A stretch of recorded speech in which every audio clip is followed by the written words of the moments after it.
യോ guys, welcome back to my channel. നമ്മളപ്പോൾ Aavesham cinema കാണാനായിട്ട് ഷെണൈസിൽ വന്നിരിക്കുകയാണ്. സോറി, ഞാൻ ക്യാമറയല്ലോ. 9:30 ഷോ. അപ്പോൾ പടം കണ്ടിട്ട് അഭിപ്രായം പറയാം. ഹൗസ് ഫുള്ളടേ, തട്ടും പുറത്തും അവിടെ ഇവിടെ എല്ലാം കാറ് തന്നെ. This is our Shenoys theatre.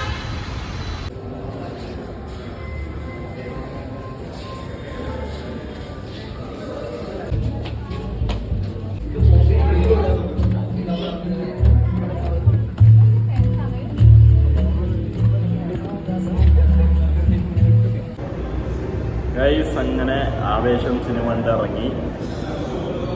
ഒരു fun rock entertainer, mass comedy എല്ലാം അടങ്ങിയ ഒരു entertainer. One man show Fahadh Faasil. പുള്ളി അവരത് റീഇൻട്രൊഡ്യൂസിങ് ഫഹദ് ഫാസിൽ നിന്നാണ് കാണിച്ചത്. അതായത് അടിപൊളിയായിട്ടുണ്ടായിരുന്നത്. എനിക്ക് കൂടുതലായിട്ടൊന്നും പറയാനില്ലേ. നമ്മൾ പുള്ളിയുടെ സൈക്കോ കഥാപാത്രങ്ങളുടെയൊക്കെ വലിയൊരു ആരാധകനാണ് ഞാൻ. ഇങ്ങനത്തെ ഒരു ടൈപ്പ് ഓഫ് ക്യാരക്ടർ പുള്ളി എടുത്തതും ഡയറക്ടർ കൊടുത്തതും നന്നായില്ലേ ഞാൻ പറയുള്ളൂ. പിന്നീട് പറയാനാണെങ്കിൽ നമ്മുടെ ഹിപ്സ്റ്റർ മച്ചാൻ, യൂട്യൂബിലുള്ള ഹിപ്സ്റ്റർ മച്ചാൻ പടത്തിലുണ്ടായിരുന്നു. പുള്ളി തുടക്കം തൊട്ട് അവസാനം വരെ നല്ലൊരു ലീഡ് റോൾ ചെയ്തിട്ടുണ്ട്. പുള്ളി വേറെ 2 മച്ചാന്മാരുണ്ട്, എനിക്ക് അവരുടെ പേരറിയില്ല, സോറി. അപ്പോൾ ഇവർ 3 പേരാണ് മെയിൻ. പിന്നെ ഫഹദ് ഫാസിലും അത് ഒരു പ്രത്യേക തരം ഒരു ക്യാരക്ടറാണ്. ഫഹദിൻ്റെ വേറെ ലുക്സൊക്കെ കാണിച്ചിട്ടുണ്ട്, യങ് ആയിട്ടുള്ള ലുക്കൊക്കെ കാണിച്ചിട്ടുണ്ട്, കിടിലനായിട്ടുണ്ട്. എനിക്ക് മൊത്തത്തിൽ പടം ശരിക്കും ഇഷ്ടപ്പെട്ടു. പിന്നെ DOP ബൈ സമീർ താഹിറിൻ്റെ ആ ഒരു സംഭവം, നമ്മൾ ഈ സിനിമ മറ്റേ നീലാകാശം പച്ചകളിൽ ചുവന്നുഭൂമി കലിയൊക്കെ എടുത്ത പുള്ളിയാണ്. പുള്ളി ഒരു ക്യാമറമാനാണ്. അപ്പോൾ പുള്ളീൻ്റെ ആ ഒരു സിനിമാറ്റോഗ്രാഫി കിടിലനായിരുന്നു. നല്ല കളർ ഗ്രേഡിങ്. എഡിറ്റർ വിവേക് ഹർഷനാണെന്ന് തോന്നുന്നു. പുള്ളി നല്ലോണം ചെയ്തിട്ടുണ്ട്. നല്ല കളർ ഗ്രേഡിങ്. മൊത്തത്തിൽ ഒരു സെലിബ്രേഷൻ മോഡാണ് പടം. ഒരു ഉത്സവമാണ് ഇത്. പിന്നെ ഫൈറ്റ് സീൻസ്, നമ്മുടെ ഇൻട്രോ ബ്ലോക്കിലൊരു ഫൈറ്റ്, സെക്കൻഡ് ഹാഫിലൊരു കാർ ചേസ് എന്നല്ല, ഒരു കാർ റൗണ്ട് ഇട്ടൊരു ഫൈറ്റ്, ക്ലൈമാക്സ് ഫൈറ്റ്. ആ ഫൈറ്റൊക്കെ ചെയ്തിരിക്കുന്നത്. പിന്നെ സുഷിൻ്റെ മ്യൂസിക് പിന്നെ പറയാനില്ല. പുള്ളി എവിടെ കൈവച്ചാലും ഇങ്ങിരിക്കും. അതും അടിപൊളിയായിട്ട് തന്നെ ഉണ്ടായിരുന്നു.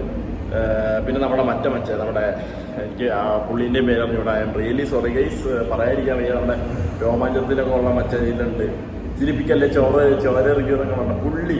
അമ്പാടിയിൽ എന്താണ് ഈ പടത്തിൻ്റെ പേര്, ശരിക്കുള്ള പേര് അറിഞ്ഞൂടാ, സോറി മച്ചാനെ. കിടിലനായിട്ടുണ്ടായിരുന്നു. എനിവേ, ഇത് ഒരു ഫസ്റ്റ് വാച്ച് തിയേറ്റർ എക്സ്പീരിയൻസ് പടം തന്നെയാണ്. ഞാൻ ഇപ്പോൾ അടുത്ത വർഷങ്ങൾക്ക് ശേഷത്തിന് കയറാൻ പോകണം. ആദ്യത്തെ ഷോ കഴിഞ്ഞ് അടുത്തതിന് ഇപ്പോൾ കയറാൻ നിൽക്കുകയാണ്. അപ്പോൾ അതിന് മുമ്പ് ഈ വീഡിയോ ഒന്ന് എടുക്കണമെന്ന് എനിക്ക് തോന്നി. കാരണം പെട്ടെന്ന് ഇറങ്ങിയ ആ ഒരു ഇതിൽ പറയാമെന്നാണ് എനിക്ക് തോന്നിയത്. അപ്പോൾ അടുത്ത പടം കണ്ടിട്ട് ഞാൻ പറയാൻ പറയാം. ആകെ 2 മണിക്കൂർ 38 മിനിറ്റ് എന്തോ ആണ് ഈ പടത്തിൻ്റെ ഡ്യൂറേഷൻ വരുന്നത്. എനിക്ക് ലാഗ് അടിച്ചോന്ന് ചോദിച്ചാൽ അങ്ങനെ ലാഗ് അടിച്ചില്ല. പക്ഷേ സെക്കൻഡ് ഹാഫിൽ, ഫസ്റ്റ് ഹാഫ് പറവെന്നാണ് പോയത്. സെക്കൻഡ് ഹാഫിൻ്റെ ഇടയിൽ ചെറിയൊരു ലാഗ് അടിച്ച പോലെ എനിക്ക് തോന്നി. കുറച്ച് വലിപ്പീര് ഉണ്ടായിരുന്നു.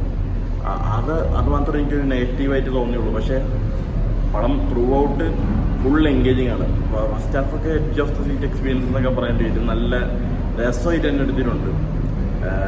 പിന്നീട് വേറെ കാര്യം പലർക്കും തോന്നാവുന്നതാണ്. കാരണം രോമാഞ്ചത്തിൽ ചെമ്പൻ വിനോദ് ചെയ്ത കഥാപാത്രം, രംഗ എന്ന് പറഞ്ഞ കഥാപാത്രത്തിൻ്റെ സ്പിൻ ഓഫ് പടം. അപ്പോൾ പുള്ളീൻ്റെ യങ് വേർഷനാണ് ഫഹദ് ചെയ്യുന്ന ആവേശം എന്നുള്ള കാര്യം അറിയാം. 2 ചെയ്ത ജിത്തു മതം തന്നെയാണ്.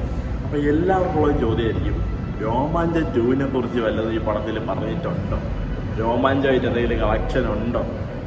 മറ്റവരൊക്കെ ആയിട്ട് എന്തെങ്കിലും സാമ്യതയൊക്കെ ഉണ്ടോ പടത്തിൽ? എനിക്കറിഞ്ഞൂടാ.